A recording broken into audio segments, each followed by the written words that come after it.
Baik, Assalamualaikum warahmatullahi wabarakatuh. I'm Wanda Lestari with student ID number 2000220 from group 10. Here I want to presentation about police evaluation.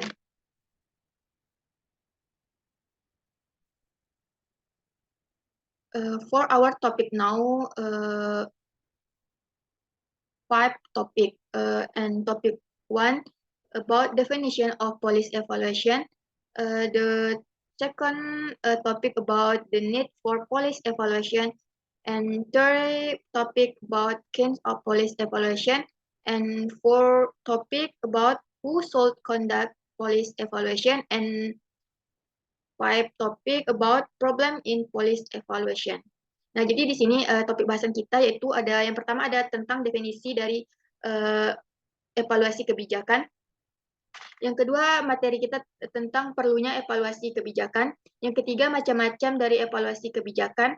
Yang keempat, siapa yang sebaiknya melakukan evaluasi kebijakan. Dan yang terakhir yaitu mengenai masalah dalam evaluasi kebijakan. The first topic about definition of policy evaluation, yaitu definisi dari evaluasi kebijakan. Police evaluation comes from two words, namely evaluation and police.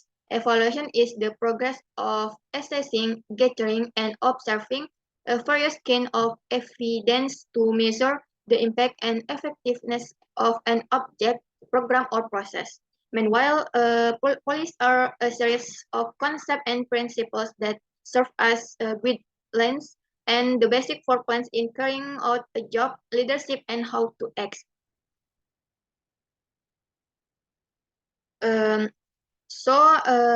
Police evaluation is a matter of effect in the form of measuring and assessing both the implementation state of the police or program, thus determining the steps that can be taken in the future. Nah, jadi evaluasi kebijakan ini berasal dari dua kata, yaitu ada evaluasi dan kebijakan. Nah, evaluasi sendiri adalah proses menilai, mengumpulkan, dan mengamati berbagai macam bukti untuk mengukur dampak dan efektivitas suatu objek, program, atau proses. Nah, sedangkan kebijakan sendiri yaitu rangkaian konsep dan prinsip yang menjadi pedoman dan dasar perencanaan dalam melaksanakan suatu pekerjaan, kepemimpinan, dan cara bertindak. Nah, jadi evaluasi kebijakan ini merupakan suatu kenyataan yang berupa pengukuran dan penilaian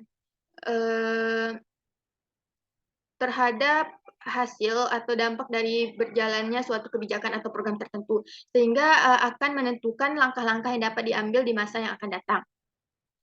Nah, jadi di sini dapat kita simpulkan bahwa evaluasi kebijakan itu merupakan suatu proses untuk menilai sejauh mana suatu kebijakan itu dapat menghasilkan suatu hasil, yaitu dengan membandingkan hasil yang diperoleh dengan tujuan atau sasaran dari kebijakan yang telah ditentukan. Nah, the second material about the need for police evaluation.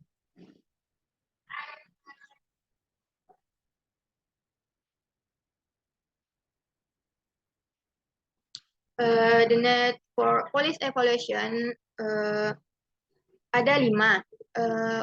First, to determine the level of effectiveness of a public police, namely how far a police has achieved its objectives, to find out whether the public police was successfully or failed by looking at the level of effectiveness. It can be concluded whether the public police was successful or failed.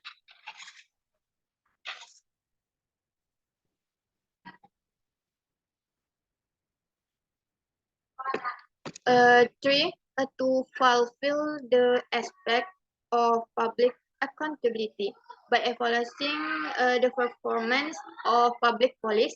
It can be understood as a form of government accountability to the public as the owner of sovereignty and budget and taking advantage of government policies and programs.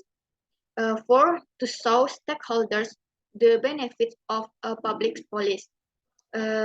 If there is no evaluation of a policy, the stakeholders, especially the target group, do not know for sure the impact of the benefits or of a policy or program.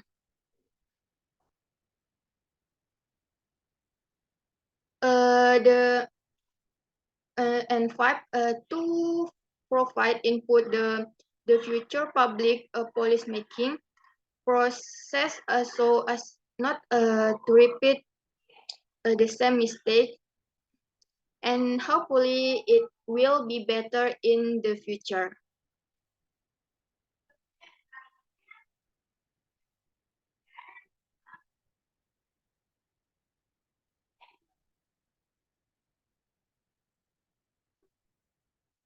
Nah, jadi di sini ada beberapa alasan mengapa kita itu memerlukan evaluasi kebijakan. Nah, jadi yang pertama itu ada alasannya itu untuk mengetahui tingkat efektivitas suatu kebijakan publik, yakni seberapa jauh suatu kebijakan tersebut telah mencapai tujuan. Nah, untuk yang kedua yaitu untuk mengetahui apakah kebijakan publik itu berhasil atau gagal. Dengan melihat pada tingkat efektivitasnya, maka dapat disimpulkan apakah kebijakan publik itu berhasil atau gagal. Nah, yang ketiga itu yaitu untuk memenuhi aspek akuntabilitas publik. Nah, dengan melakukan penilaian kinerja dari kebijakan publik itu, maka dapat diambil sebagai bentuk pertanggungjawaban pemerintah kepada pihak sebagai pemilik kedaulatan dan anggaran dan mengambil manfaat dari kebijakan dan program pemerintah. Nah, yang keempat itu ada untuk menunjukkan kepada stakeholder manfaat suatu kebijakan publik. Nah, apabila tidak dilakukan evaluasi, maka stakeholder, terutama kelompok sasaran, maka tidak akan mengetahui secara pasti dampak manfaat dari suatu kebijakan atau program. Nah, yang terakhir itu alasannya yaitu untuk memberikan masukan bagi proses pengambilan kebijakan publik yang akan datang agar tidak mengulangi kesalahan yang sama dan diharapkan akan lebih baik di kemudian hari. The three material about kinds of policy evaluation. Howlett and Rames in William Dunn, there are three kinds of policy evaluation, namely,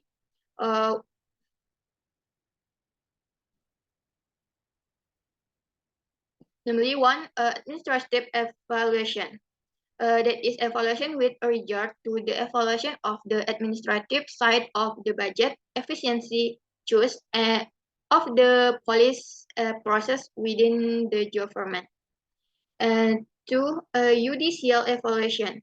That is an evaluation related to the issue of legal validity in which the policy is implemented, including possible violation of the constitution, legal system, ethnic, constitutional rules to human rights.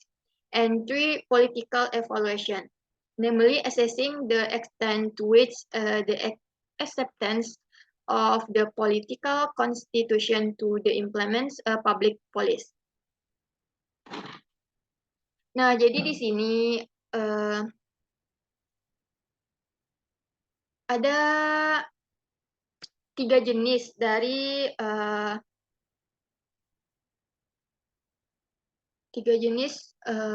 evaluasi kebijakan.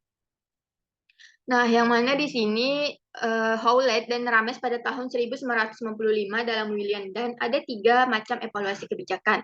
Nah, yaitu yang pertama itu ada administrative evaluation. Nah, yaitu evaluasi berkenaan dengan evaluasi sisi administratif, anggaran, efisiensi, dan biaya dari proses kebijakan di dalam pemerintah.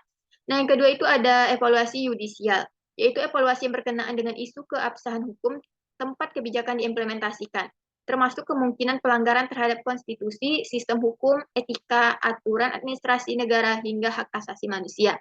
Dan yang ketiga ada evaluasi politik, yaitu menilai sejauh mana penerimaan konstitusi politik terhadap kebijakan publik yang diimplementasikan. Nah, jadi itulah 3 jenis dari evaluasi kebijakan or kinds of policy evaluation. And di sini James Pallister dan Joseph Stewart, JR, Pada tahun 2000 juga mengelompokkan evaluasi implementasi kebijakan menjadi ada evaluasi proses, yaitu evaluasi yang berkenaan dengan proses implementasi. Yang kedua ada evaluasi impact, yaitu evaluasi yang berkenaan dengan hasil dan atau pengaruh dari implementasi kebijakan. Yang ketiga ada evaluasi kebijakan, yaitu apakah benar hasil yang dicapai mencerminkan tujuan yang dikehendaki. Dan yang terakhir itu ada evaluasi meta-evaluasi, yang berkenaan dengan evaluasi berbagai implementasi kebijakan yang ada untuk menemukan kesamaan-kesamaan tertentu. Nah, that's all kinds of policy evaluation. And the next material, policy evaluation. Nah, melakukan evaluasi kebijakan.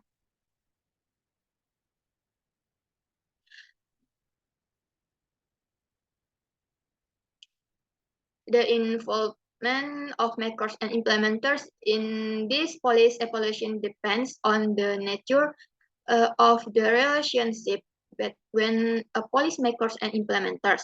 Involvement of administrator in policy evaluation generally based on the authority granted by policy implementers.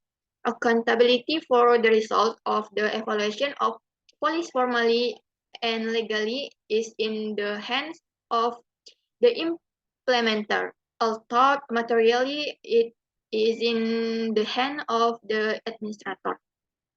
The involvement of formal police actor is generally outside the arena. The mass media often become mediators in the assessment made by the participants of this informal police. Thus, the result of the assessment also reach the implementer. Thus, formal and non-formal actors work together in the police evaluation forum. Nah, jadi di sini siapa yang berhak melakukan evaluasi kebijakan? Nah, keterlibatan dari pembuat dan pelaksana dalam evaluasi kebijakan ini bergantung kepada corak hubungan antara pembuat dan pelaksana kebijakan. Keterlibatan administrator dalam evaluasi kebijakan umumnya berdasarkan kewenangan yang diberikan oleh pelaksana kebijakan. Pertanggungjawaban hasil evaluasi kebijaksanaan secara formal dan legal ada di tangan pelaksana, meskipun secara material berada di tangan administrator. Keterlibatan aktor-aktor kebijakan yang bersifat formal umumnya berada di luar gelanggang arena. Media massa seringkali menjadi mediator dalam penilaian yang dilakukan oleh peserta kebijakan tidak formal ini. Nah, dengan demikian, maka hasil penilaian tersebut akhirnya juga sampai pada pelaksana, yang mana aktor-aktor formal dan aktor non-formal tersebut bekerja sama dalam suatu forum evaluasi kebijakan. Nah, itulah siapa yang berhak melakukan evaluasi dari kebijakan tersebut. And the next material itu about problems in policy evaluation.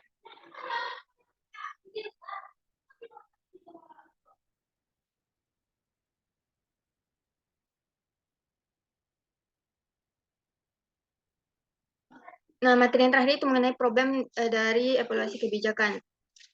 And one, a lack of availability of educational policy evaluator favor evaluation resort.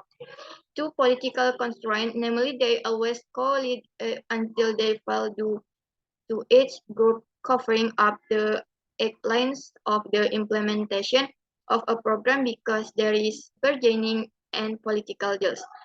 Three, there is still a lack of up-to-date data and information because the exciting data is not of good quality and data supply is still considered a routine work and just a formality without looking at the content.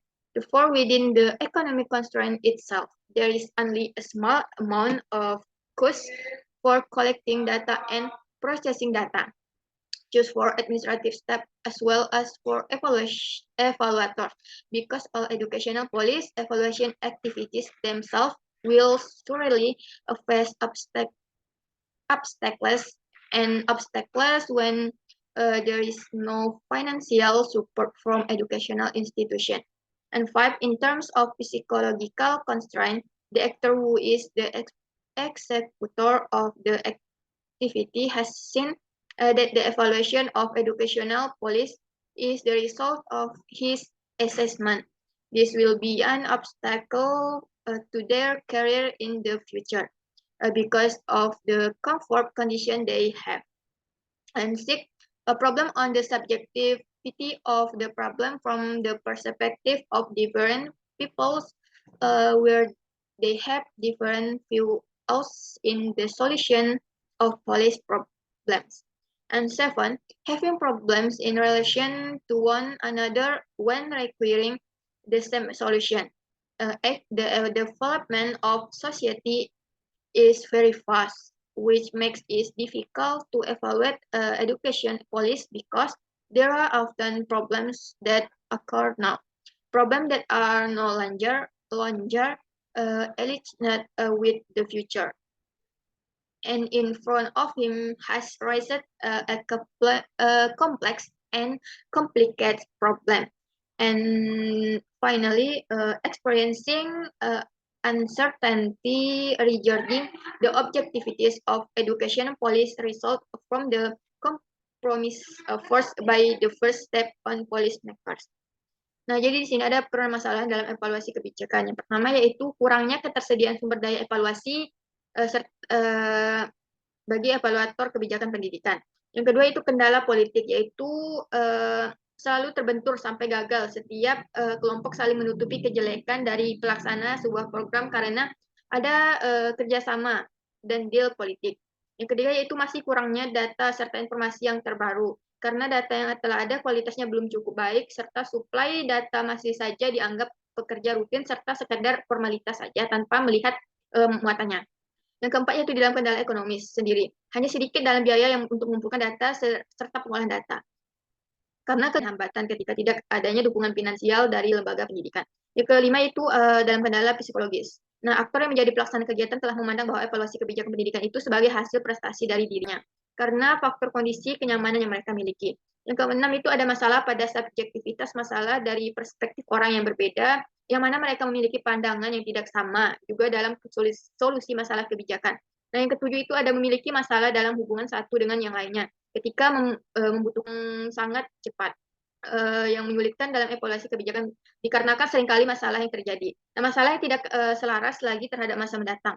Nah, dan di depannya telah memunculkan masalah yang kompleks dan rumit. Dan yang masalah terakhir itu mengalami ketidakjelasan terkait dengan tujuan kebijakan pendidikan yang diakibatkan dari kompromi yang dipaksa oleh langkah pertama pada pembuat kebijakan. Nah, that's all about problems in policy evaluation. Nah, jadi inilah beberapa masalah dalam evaluasi kebijakan. Nah, jadi di sini dapat kita simpulkan kendala dari evaluasi kebijakan atau obstacles in the policy evaluation.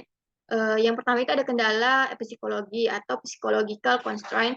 Yang kedua ada kendala ekonomi atau economic constraint. Yang ketiga ada kendala teknis yaitu technical constraint. Yang keempat ada kendala politik atau political constraint. Dan yang terakhir ada evaluasi resource constraint. Yaitu kendala pada sumber daya evaluasi itu sendiri.